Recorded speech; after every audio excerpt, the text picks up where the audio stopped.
Welcome to my channel.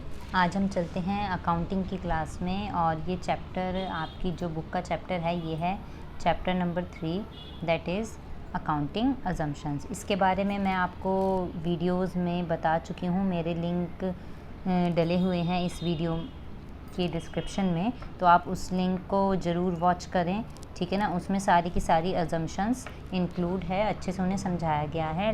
अब मैं यहाँ पे लूँगी सारे एग्जाम्पल्स, जितने भी हॉट्स क्वेश्चन हैं इसके, वो सारे के सारे अब मैं आपके सामने आपको क्लियर करूँगी, ठीक है। चलते हैं पहले क्वेश्चन पर। देखिए उनका पहला क्वेश्चन ये कह रहे हैं, राहुल द प्रोप्राइटर, राहुल है जो एक प्रोप्राइटर है of Messrs RK and company, RK and company का मालिक है। परचेज एन एसेट, कौन सी एसेट उसने परचेज़ करी? उसने परचेज़ करी एयर कंडीशनर, ठीक है। उसने एसी ख़रीदा and installed it at his residence, और अपने रेजिडेंस पे, अपने घर पे लगा लिया। The payment was made by issuing a cheque, उसने एक चेक इशू किया जिससे उसने पेमेंट किया। और वो चेक किसके अकाउंट से लिया? उसने वो जो चेक है अपनी ही कंपनी के नाम से इशू किया और उससे अपने घर में एक एसी लगवा लिया, ठीक है। तो इसने चेक कहाँ से इशू किया? इसने इशू किया अपनी कंपनी से, ठीक है। और क्या करा? इससे जो भी आइटम उसने परचेज़ करी वो अपने पर्सनल यूज़ के लिए घर पे लगवा ली। अब क्या हुआ? The accountant debited the drawing account with the amount whereas Rahul is of the view that it is should be debited to fixed asset. In your view what is correct and why? ये पूछ रहे हैं। इस तरह के question आपके exams में आएंगे 11th क्लास में। इस तरह के क्वेश्चन आपको दिए जाएंगे। प्रिंसिपल्स और अजम्पशंस के जितने भी क्वेश्चंस हैं वो आपको अच्छे से समझने हैं, करने हैं और उनका आंसर देना है, ठीक है। अब ये कह रहे हैं यहाँ पे जो अकाउंटेंट था बंदा, उसने कहा कि ये ड्राइंग है, ये आपने कंपनी के पैसे से अपने घर का सामान ले लिया तो ये ड्राइंग है, ठीक है। तो अब हम इस क्वेश्चन को देखते हैं क्या किया जाएगा। देखिए अकाउंटेंट कह रहा है, जिसने आपके अकाउंट को वेरीफाई करा कि ये क्या है, ये ड्राइंग है, क्लियर। और जो राहुल है, जो ऑनर है, वो क्या कह रहा है? वो कह रहा है कि नहीं, इसे आप फिक्स्ड एसेट में यूज़ करो, मतलब आप मेरी बुक्स ऑफ अकाउंट्स में, मेरी बैलेंस शीट में आप इसे क्या दिखाओ? फिक्स्ड एसेट दिखाओ, कि फिक्स एसेट दिखाने से फ़ायदा होगा कंपनी को, ठीक है। जब कंपनी को फ़ायदा होगा तो प्रॉफिट भी आएगा और लोग भी आएंगे इन्वेस्टमेंट करने के लिए। तो वो कह रहा है कि नहीं जी, आप तो ऐसे दिखाओ। तो ये पूछ रहे हैं आपसे अकाउंटेंट सही है या राहुल? तो देखिए कौन सही है? अकाउंटेंट सही है। क्यों सही है? मैंने आपको बताया था एक कॉन्सेप्ट होता है बिजनेस एंटिटी कॉन्सेप्ट, ठीक है। इस कॉन्सेप्ट के हिसाब से मैंने आपको समझाया था कि बिजनेस और उसका ऑनर ये अलग अलग होते हैं। ये क्या होते हैं? अलग होते हैं। इनके बीच में कोई रिलेशन नहीं होता है, ठीक है। इनके बीच में जो रिलेशन होता है वो क्या होता है कि बिजनेस लायबल है ऑनर का पैसा वापस करने के लिए, जो पैसा इसने बिजनेस में लगाया है, ठीक है। तो इसीलिए ये अलग अलग माने जाते हैं। तो अब देखिए, जब इसने अपने पर्सनल यूज़ के लिए, जब ऑनर ने अपने पर्सनल यूज़ के लिए एसी लगवाया और वो भी उसका पेमेंट कहाँ से किया? पेमेंट हुआ यहाँ से, ठीक है ना, पेमेंट हुआ यहाँ से।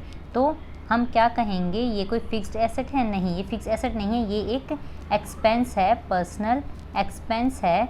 तो इसे हम एज अ ड्राइंग शो करेंगे और इस ड्राइंग को हम क्या ट्रीट करेंगे? इस ड्राइंग को हम कैपिटल में से, जो हम कैपिटल लिखेंगे लायबिलिटी साइड, उसमें से क्या करेंगे? उसमें से लेस करके दिखाएंगे, ठीक है ना। कैपिटल में से ये ड्राइंग लेस होएगी, ये फिक्स्ड एसेट की तरह शो नहीं की जाएगी, क्योंकि ये फिक्स्ड एसेट इसलिए नहीं है क्योंकि हमने इसे बिज़नेस में यूज़ नहीं किया है। क्या हमने इसे बिज़नेस के यूज़ के लिए लिया? नहीं, क्योंकि हमने इसे अपने पर्सनल यूज़ के लिए लिया है, इसी वजह से ये फिक्स्ड एसेट नहीं है, ये हमारा खर्चा है। तो हमारे हिसाब से कौन ठीक है? हमारे हिसाब से फुल एंड फाइनल अकाउंटेंट सही कह रहा है, ठीक है। तो आपको यही बात सारी अपनी लैंग्वेज में लिखते हुए इंग्लिश में प्रॉपर्ली इसका आंसर देना है, ठीक है। आपकी वैसे बुक में भी दिया होगा ये क्वेश्चन, मैं सिर्फ आपको ये समझा रही हूँ, लैंग्वेज वहाँ पर भी दी है, आप वहाँ से देख सकते हैं।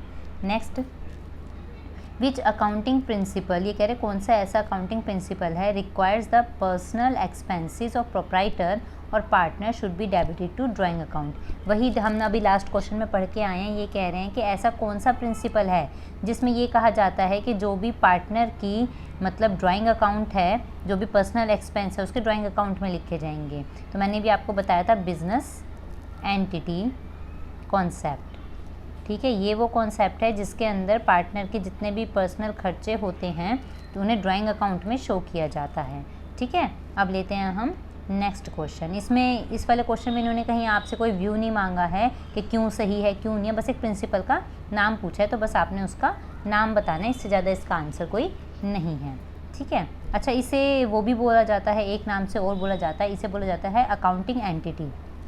बिजनेस एंटिटी कॉन्सेप्ट को अकाउंटिंग एंटिटी कॉन्सेप्ट भी कहा जाता है, ठीक है। तो ये दो नाम में से कोई सा भी आप एक नाम लिख सकते हैं, दोनों ठीक हैं। अब चलते हैं अगले क्वेश्चन की तरफ। नेक्स्ट क्वेश्चन क्या है?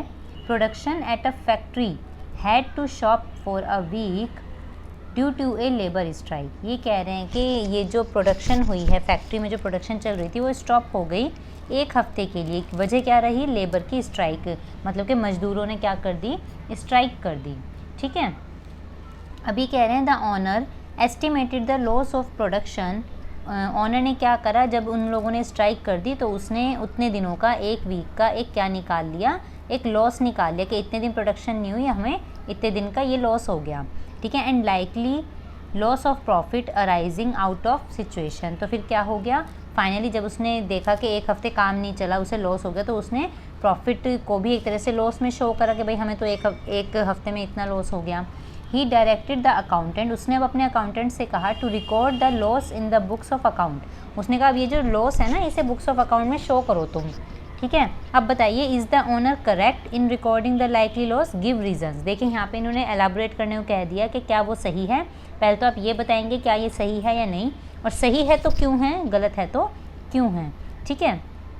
जिस तरह क्वेश्चन में दिया गया है कि लेबर स्ट्राइक हुई, लेबर स्ट्राइक हुई, देखिए लेबर स्ट्राइक हुई है, ठीक है, बट इसमें ऑनर करेक्ट नहीं है। पहले तो हम ये लिखेंगे क्यों करेक्ट नहीं है, वो मैं आपको बताऊंगी।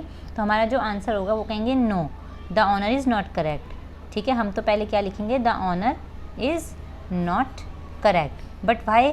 अब इन्होंने कहा है गिव रीज़न, अब इसका रीज़न दो, तो ठीक है जी, हम इसका रीज़न भी देने को बिल्कुल तैयार हैं। देखिए, जब हम कोई भी चीज़ रिकॉर्ड करते हैं, ठीक है, आप अपनी लैंग्वेज में लिखेंगे इसे या फिर बुकिश लैंग्वेज में, कोई दिक्कत नहीं है, आप अपनी लैंग्वेज में भी इसे लिख सकते हैं।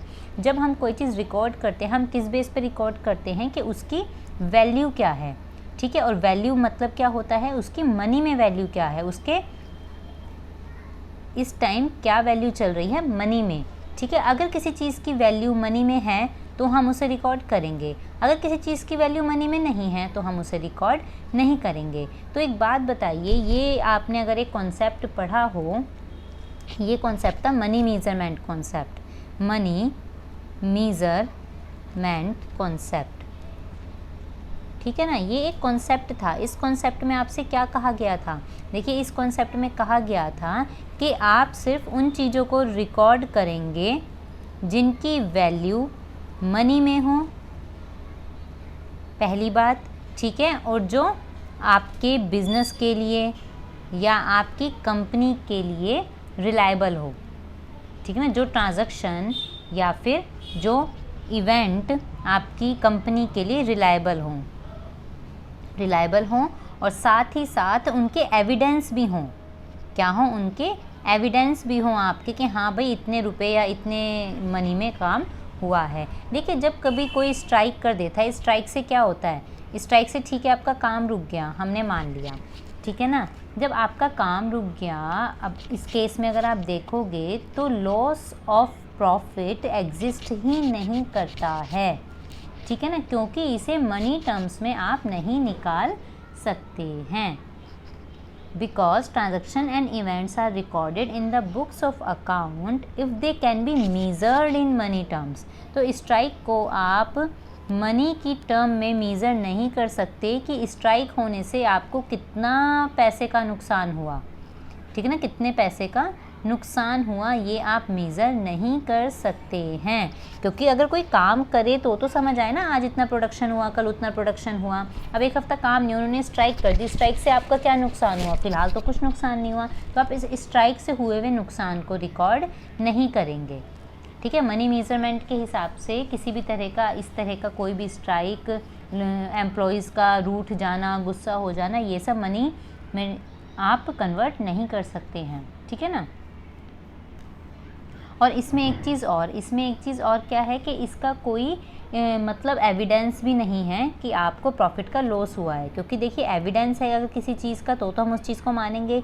यहाँ एविडेंस ही नहीं है कि आपको प्रॉफिट का कोई भी लॉस हुआ है। और जब एविडेंस ही एग्जिस्ट नहीं करता, जब कोई आपके पास एविडेंस ही नहीं है, ठीक है ना, तो आप लॉस ऑफ मनी भी नहीं बता सकते हैं इसे, आप इसे लॉस ऑफ मनी की टर्म में रख ही नहीं सकते हैं। जब आप इसे लॉस ऑफ मनी की टर्म में नहीं रख सकते हैं तो उसे रिकॉर्ड तो किया ही नहीं जाएगा, ठीक है। ये यहाँ पर 3 एग्जाम्पल थे। नेक्स्ट वीडियो में मैं और 2-3 एग्जाम्पल लेके आऊँगी। आपकी बुक में दिए हुए हैं 17-18, बट उसमें से मैं मेन आपको पढ़ा रही हूँ, जिनमें कई बार कन्फ्यूज़न रहती है। तो अब मिलूँगी मैं आपको नेक्स्ट वीडियो में। इसे ज़रूर देखें, समझें, और अजम्पशंस जितनी भी हैं मेरी वीडियोज़ अच्छे से आप देख लें, पढ़ लें और सब्सक्राइब ज़रूर करें। Thank you.